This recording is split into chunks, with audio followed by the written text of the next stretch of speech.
दौ गुरुपद कंज कृपा सिंधु नर रूप हरि महामोहतम पुंज जासु वचन रवि कर निकर।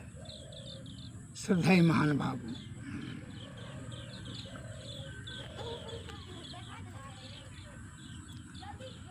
नादबिंदोपनिषद। नादो अतरंग सारंग बंधने बागुरायते अंतरंग समुद्रस्य रोधे विलायते अपि वा। अर्थात मृग रूपी चित्त को बांधने के लिए यह नाद जाल का काम करता है। समुद्र तरंग रूपी चित्त के लिए नाद तट का काम करता है। अर्थात नाद ध्यान से आपका जो विषय वासना मन जो है, जो मृगा के समान जो है, जो अत्र तत्र भटकते रहता है, वह जाल का काम करता है। नाद ध्यान से मन चित्त अस्थिर होता है, वह बांधा जा सकता है। अतः नाद ध्यान करने से ही विषय वासना पर विजय प्राप्त कर सकते हैं। और समुद्र रूपी जो यह गहरा है मन चित्त विषय, उसको तट का काम, किनारा का काम नाद ध्यान से ही प्राप्त होता है। अर्थात विषय को जीतने के लिए नाद ध्यान परम आवश्यक है। अगर यदि विषय अगर आपको शांत नहीं होगा तो जीव आत्मा की दुर्गति होते रहेगा और नाना प्रकार का कष्ट जीवात्मा को भोगना पड़ेगा। अतः बिंदु ध्यान विधि नाद ध्यान विधि सरल सरल जगमय परचारी। क्योंकि इसलिए कि विषय बड़ा बलवती होता है, विषय से नाना प्रकार का दुख होता है। और यह विषय जो है मन विषयों का मालिक होता है। काम क्रोध मद मोह लोभ ईर्षा राग द्वेष मत्सर इत्यादि ये सब उत्पन्न करते रहेगा और जीव आत्मा का इस विषय के लपेटे में आसक्ति होकर के नाना प्रकार का दुख विवश होकर के जीवात्मा को भोगना पड़ेगा विषय की आसक्ति से। अतः विषय पर विजय प्राप्त करने के लिए नाद ध्यान परम आवश्यक है। अन्यथा विषय से क्या क्या दुर्गति होता है। मैं उदाहरण देता हूँ कि लोभ कैसे, आप जैसे मान लीजिए लोभ एक विषय है, तो लोभ से किस प्रकार की जो है कष्ट उत्पन्न होता है। जरा उदाहरण लीजिए। 4 ब्राह्मण थे, चारों बड़ा बचपन से ही मित्र दोस्त थे। बड़ी दरिद्रता से अपमानित होना पड़ता था, कष्ट सहना पड़ता था। अतः चारों ने मन में बना लिया, विचार कर लिया। मन तो स्थिर नहीं रहने देगा। मन में विचार कर लिया चारों ने कि चलिए प्रदेश चल करके धन संयोजन किया जाए, धन कमाया जाए। ऐसा विचार करके चारों चल दिए। अब जो है चलते चलते नदी के किनारे पहुँचे। वहाँ जो है उस नदी में स्नान करके पानी पिए। उस नदी के किनारे पर ही एक योगी से भेंट हुआ। वह सिद्ध पुरुष सिद्ध योगी थे। वो चारों ब्राह्मण ने प्रणाम अभिवादन किया योगी को। और जो है योगी बड़े प्रभावित हुए। पूछे किधर जा रहे हो, कहाँ जा रहे हो। बताया कि घर बताया और बोला उद्देश्य जाने का जो है धन कमाने के लिए, धन प्राप्त करने के लिए। चूँकि इसलिए हे योगी महाराज, धन के अभाव में बहुत अपमान सहना पड़ता है, बड़ा कष्ट सहना पड़ता है। उससे बढ़िया है कि मर जाना, लेकिन यह दरिद्रता बर्दाश्त नहीं होता है। इसीलिए धन कमाने के लिए हम चारों दृढ़ निश्चय करके निकले हैं। अतः बिना धन कमाए हुए, धन प्राप्त किए बगैर हम नहीं लौटेंगे, चाहे जान दे देंगे। योगी ने बड़ा दृढ़ संकल्प भाव को देख करके कहा, देखो धन तो बड़ा कठिनाई से उत्पन्न होता है, कहा जिसका इसके लिए जितना कठिनाई उत्पन्न होगा, लेकिन हम धन कमाए हुए बगैर नहीं लौटेंगे। ये हम चारों ने निश्चय करके ही घर से निकले हैं। कहा ठीक है। इस प्रकार से जोगी ने दृढ़ संकल्प भाव देख करके बड़ी प्रभावित हुए और कहा ठीक है। कहा आप योग सिद्ध पुरुष हैं, अगर आपकी कृपा हो तो कुछ मार्ग दर्शन करें जिससे कि धन प्राप्ति हो।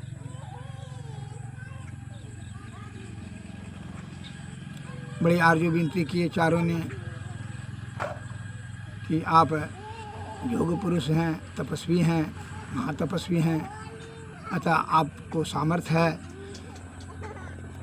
कि आप धन प्राप्त करा सकते हैं अपने, क्योंकि इसके लिए तो बड़ा कठिन साधना करना पड़ेगा, यातना परीक्षा देना होगा, क्योंकि सब परीक्षा के लिए हम चारों तैयार हैं।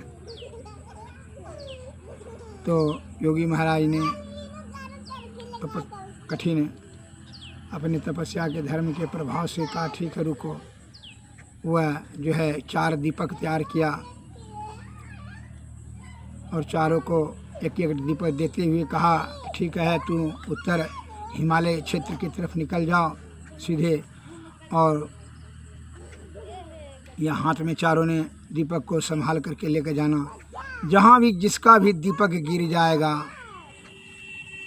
उसी जगह खोद करके देखना, आपको कीमती द्रव्य की प्राप्ति होगी और उस द्रव्य को लेकर के लौट जाना।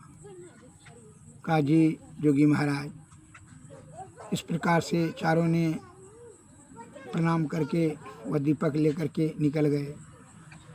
चलते चलते एक ठोका एक ब्राह्मण कुमार का जो है दीपक गिर गया 20-25 कोस पर। जब निकला 20-25 कोस हिमालय की तरफ तो जो है तो और तब वह जो है एक ठो ब्राह्मण कुमार का जब हाथ से दीपक गिर गया उस जगह खोद के देखा तो तांबे का खान निकला। कहा हम तांबे का खान लेकर के हम घर लौट जाएंगे। वो तीनों ने कहा तुमको जो लौटना है लौट जाओ, हम लोग आगे बढ़ेंगे। वह तांबे का लेकर के जितना बोझा ले सका लेकर के लौट गया। तीनों चले आगे बढ़ा। फिर दूसरा का भी जो है एक दीपक गिर गया हाथ से। उस जगह खोद के देखा चांदी का खदान निकला। कहा ले लो, तीनों ने चांदी और लौट चलो। कहा नहीं तुमको जो है जितना लेना है लेकर जाओ, हम लोग नहीं लौटेंगे। उसने भी चांदी खोद के जितना ले सका ले करके निकल गया, फिर घर लौट गया। अब जो है तीसरा बहुत दूर 10-15 कोस जाने के बाद तीसरा का भी हाथ से बत्ती गिर गया, दीपक गिर गया। जब गिर गया तो उसने उस जगह खोदे देखा तो सोना का खदान निकला। कहा भाई मित्र जो है ये ले लो सोना। दोनों मित्र ने और लौट चलो इस जगह से, बहुत कीमती वस्तु। बल्कि पहले तांबा निकला, फिर चांदी, फिर सोना। अब जो है हम नहीं लौटेंगे। अब जो है वो अपना मन के तार्किक शक्ति लगा करके देखा कि अब सोना निकला था, अब उससे भी कीमती वस्तु हमको मिलने वाला है, इसलिए हम नहीं लौटेंगे। तुमको लौटना है तो लौट जाओ। वह सोना ले करके सिर पर जितना ला सका वो लेकर के लौट गया घर। अब जो है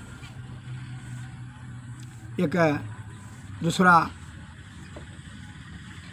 चौथा मित्र जो कि अत्यंत लोभी था, लोभ से आकृष्ट होकर के जब वह आगे बढ़ा दीपक बत्ती हाथ में लिए हुए, चलते चलते 20 कोस जाने के बाद वह जंगल में चला गया, भीषण जंगल में। वहाँ देखा कि उसके सिर पर चक्र घूम रहा था। एक मनुष्य था वहाँ जो लौहान था, उसके सिर पर चक्र घूम रहा था और वह लौहान था, करहा रहा था, बड़े दुख से बेकल बेचैन व्याकुल था। उसने उसी जगह रुक करके पूछा कि भाई ये सिर पर से क्या घूर रहा है, इतना तुम बेचैन व्याकुल कष्ट सहते हो, उसको उतार के फेंक दो। जैसे वह बोला, वह सिर जो है उसके सिर पर से वह चक्र उसके सिर पर चढ़ गया। जैसे वो बोला उतार के फेंक दो, बस उसके सिर पर चढ़ गया, वह आज़ाद हो गया। और जैसे उस सिर पर चढ़ा तो वह जो है चक्र दीपक उसका तो अब बुझ गया, गिर गया, और वह भीषण व्याकुल और कष्ट से बेचैन लौहान होकर करके छटपट करने लगा। सिर पर जो है भूख प्यास मरण तरण सब नहीं होता था उससे, उसको भीषण कष्ट हो रहा था। कहा मित्र हे भाई, ये चक्र हमारे मथा पर कैसे आ गया? कहा कि जो चक्र जिस पर मथा आता है, जो उसको लोभ के कारण से जो टोकता है, उसको आकर के बोलता है चक्र के बारे में, वह चक्र उसी पर मथा पर चढ़ जाता है। इसलिए जैसे तुम वो चढ़ गया, क्योंकि इसका कैसे निवारण होगा, कैसे उतरेगा? क्योंकि ये नहीं उतरेगा, ये चक्र से नहीं निकले, चक्र मथा पर से नहीं निकलेगा, यह घूमते रहेगा, भीषण कष्ट होते रहेगा, खून चलते रहेगा और भीषण वेदना होते रहेगा। क्योंकि इससे मुक्ति कैसे मिलेगा? और तुम कितना दिन से थे? क्योंकि हम जो है न राम ही काल से, राम का ही काल से हम त्रेते युग से थे। हम भी लोभ के कारण से, धन लोभ के कारण से एक जोगी ने बत्ती दिया था दीपक, और मित्र तो लेकर के चला गया। हम जो है धन जिसको मिला, और हम जो है लोभ के कारण से आकर के यहाँ चक्र में फंस गए। इस प्रकार तुम आज फंस गए हो। लोभ से जीवात्मा की बड़ी दुर्गति होती है। लोभ से पापस कारण, लोभ पाप का कारण है। क्योंकि इससे मुक्ति कैसे होगा? क्योंकि इससे मुक्ति जिस समय होगा, जिस समय कोई लोभी, अधिक लोभी यहाँ तुम्हारे पास आकर के तुमसे पूछे यह क्या दुर्दशा है, इसको चक्र को हटा क्यों नहीं, तो फेंकते क्यों नहीं, तो वही उसी के सर पर तो फिर चला जाएगा। अतः लोभी जब आएगा तुम्हारे तरह लोभी, तभी नहीं आएगा, तब तक तुम कष्ट को भोगते रहो। श्री सद्गुरु महाराज की जय। इस प्रकार से वह कष्ट भोगने लगा और वह जो है वहाँ से चला आया, वह कष्ट चक्र से मुक्ति होकर के, और वह लोभी आदमी कष्ट को भोगते रहा। इस प्रकार से लोभ से पाप होता है, और पाप के कारण से विषय भोगी जीवन मरण के चक्कर में फंस करके नाना प्रकार का दुर्गति को भोगता है यह जीवात्मा। चूँकि इसलिए मन माया और काया की कुसंगति में होकर करके जीवात्मा की विषया आसक्त हो जाता है, और आसक्ति के कारण से जीवात्मा की दुर्गति होती है। यह हुआ लोभ के कारण से दुर्गति। अब मैं काम वासना से दुर्गति बता रहा हूँ। क्रोध से क्या होता है कि साधारण सी बातों पर क्रोध आया, क्रोध से जो है कलह हुआ, कलह से जो है केस मुकदमा हुआ, मारपीट हुआ, उसको मार दिया, उसको मार दिया, जिसके कारण से दोनों का नाश होता है, और केस मुकदमा के चक्कर में फंस करके नाना प्रकार का अपना जीवन कष्ट में डाल देता है। और काम के बारे में बताता हूँ। एक काम से कैसे दुखते, एक लड़का अपनी एक लड़की से प्यार करने लगा, कामासक्त होकर के उसका रूप यौवन प्राप्त देख करके मोहित हो गया, जिसके कारण से वह लड़की चरित्रहीन थी। उसने उसको गलत सलाह दिया कि जो है तुम अपनी माँ का, वह धन की लोभी थी स्त्री, उसने अपना त्रिया चरित्र दिखाया, उसको रूप जाल में फंसा करके लड़का को जो है मोहित कर लिया, और कहा कि तू अपनी माँ को जो है हत्या कर दो, तब हम तुमसे शादी करेंगे, तब जो है स्वतंत्र रूप से हम दोनों आज़ाद करेंगे। उसके माँ के पास 20 बीघा ज़मीन और मकान दुकान था। वो विधवा थी, एकलौते पुत्र ही था। वो स्त्री के बात में आकर के कामी सूझबूझ ज्ञान छिन्न हो गया, शून्य हो गया। कामासक्त होने के कारण से गुहासक्त जो हो जाता है, उसकी मनुष्य की बुद्धि शून्य हो जाती है। कहते हैं कामान धुसी कहता है, काम में अंधा हो जाना, सूझबूझ घुमा देना। वह माँ का हत्या कर दिया, जिसके कारण से जब माँ का हत्या कर दिया तो फिर उस लड़की शादी कर लिया। उस लड़की ने दूसरे लड़का से जो है प्रेम फिर करने लगा, चूँकि चरित्रहीन तो थी ही, और जो है उस लड़का को भी जो है जिससे शादी किया था उसकी संपत्ति लेने के लिए उसको भी जो है दाल में जहर दे करके मार दिया और कहा कि जो है दारू पीने से मर गया, तो षड्यंत्र कर दिया। अब जो है अब वो काम के आसक्ति के कारण से वो लड़की जो है 2-4-5 युवक से प्रेम जाल में फंसा लिया, जिसके कारण से कलह हो गया। वो कलह से कारण से लड़की का जो है गला काट कर करके छत पर से उठा के फेंक दिया, लड़की का भी हत्या हो गया।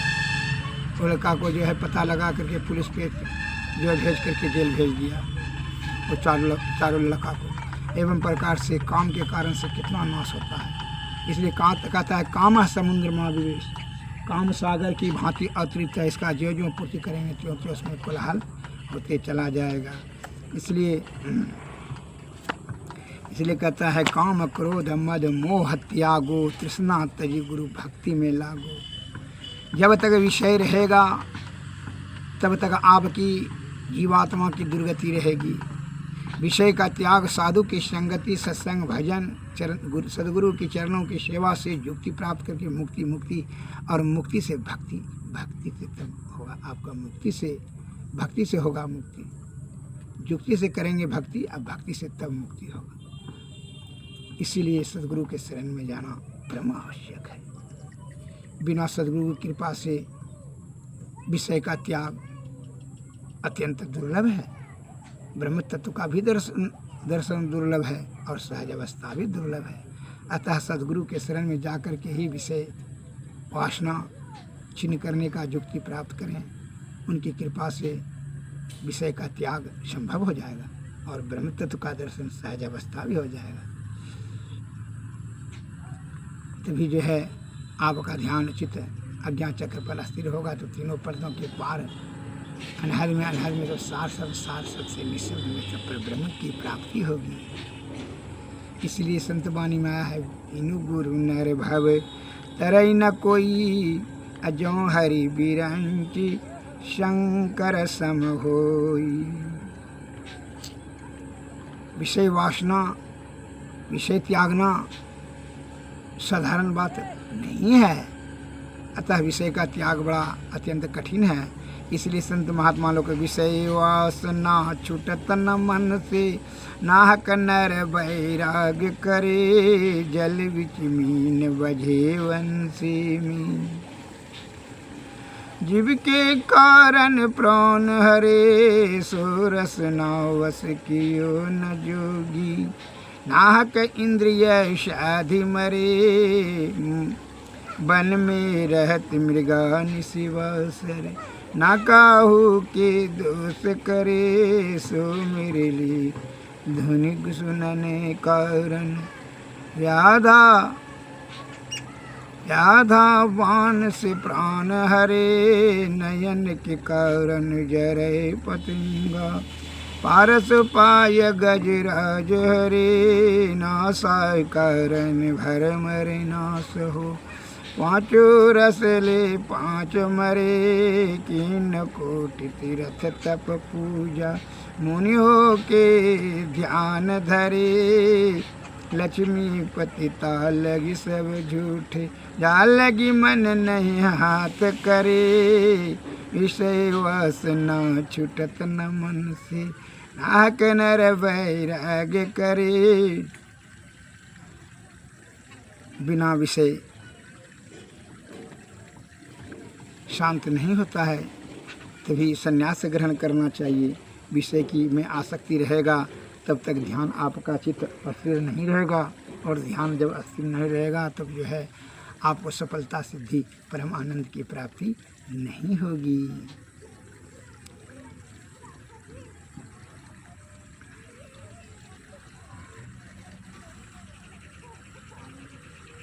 अतः